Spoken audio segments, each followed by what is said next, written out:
We'll be heading south this week for the inaugural Hillefest at my buddy Hilly's house near Casson, Minnesota.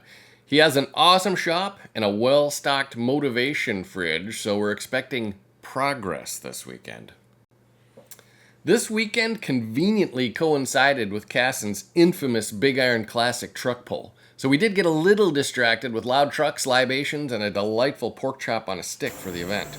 I had not attended a truck pull of this nature before, but having done so, I definitely recommend. And if you do decide to attend, when you get to the gate, ask for Gus. He'll definitely take care of you.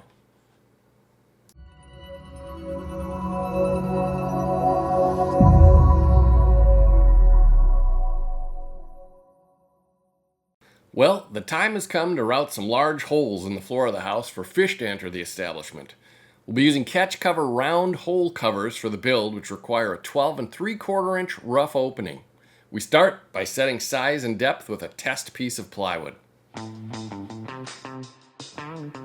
There are 7 holes total, so we start by measuring, remeasuring, and marking out the layout, and then get to cutting. Now, in full transparency, I did cut one of the holes in the wrong place and was forced to replace one of the plywood floorboards to resolve. I chose to not publish the profanity-laced tirade that ensued for the protection of young ears and, of course, for fear of losing my coveted Lee Trevino fan club membership. Once coming to terms with the predicament, all turned out well and we got back on track. We did destroy the tape measure, which was part of the incident, that was clearly both defective and possessed to prevent any future mishaps.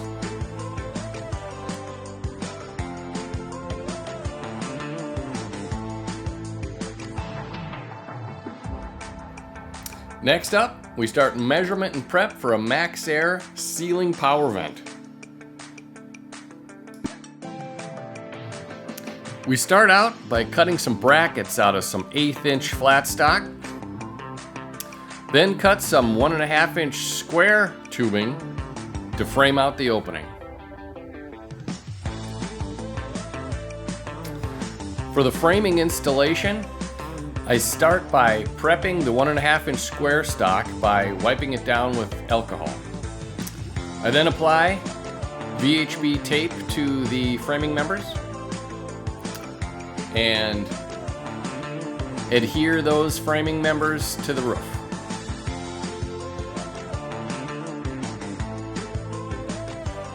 Once affixed, I move on to securing the framing members with the 1/8 inch plate brackets that I cut up earlier.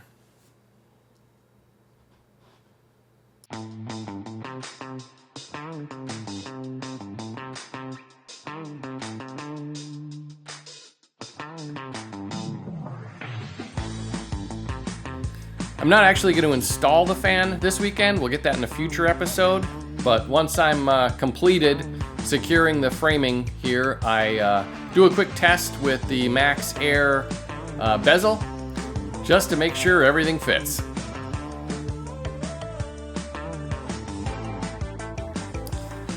While I was wrapping up the ceiling fan framing, my buddies were busy drilling the hole and prepping for a 30 amp RV power connector in the front propane locker so we can connect up to shore power or the generator when we're out fishing. Once the holes are drilled per the template, they use the supplied hardware to mount the connector. We'll be wiring that connector up in a future episode.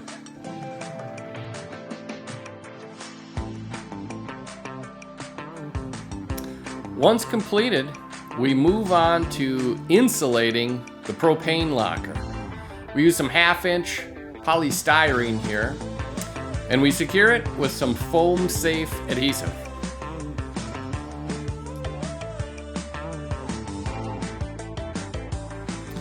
Once secured, we remount the propane tank mounting brackets and test fit the tanks.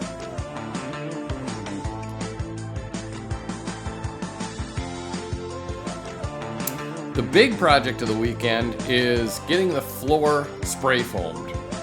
And we start out by copious amounts of cleaning and degreasing and basically acetoning the entire underside of the rig.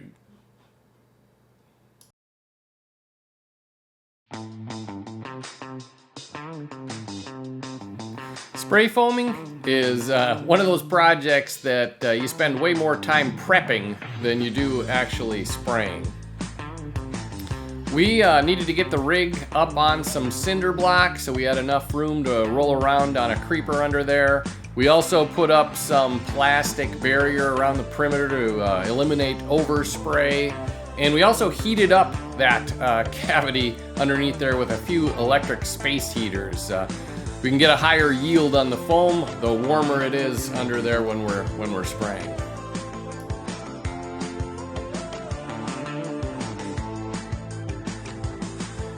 A quick MDMA-inspired breakdown at Club PPV, and we're off. Do a quick little test spray on the wall, and the strategy here is to apply thin coats, moving around about a 1/2 inch to 1 inch per layer. And one item of note for these spray foam kits is that the spray nozzles will freeze up on you if you stop spraying for more than 20-30 seconds. So it is imperative to keep moving. One lesson learned we had, we tried putting plastic down on the floor to protect the floor a little bit, but it did not work. You'll see the plastic sticking to my back. It stuck to the wheels on the creeper. It was a mess. So we ended up ditching the plastic here shortly.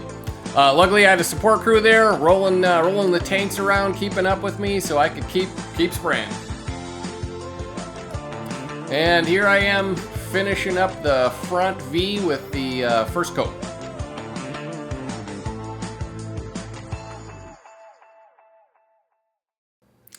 After that, more of the same for a second, third, fourth coat until I finally run out of foam.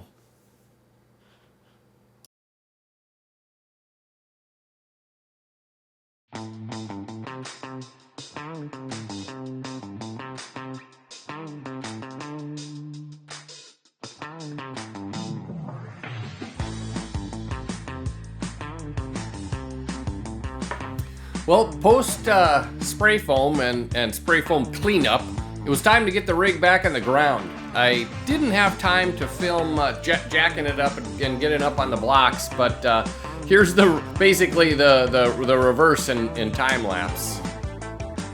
It was a little sketch, but we tried to keep at least 5-6 points of support at all times when we were spray foaming and when we were raising and lowering.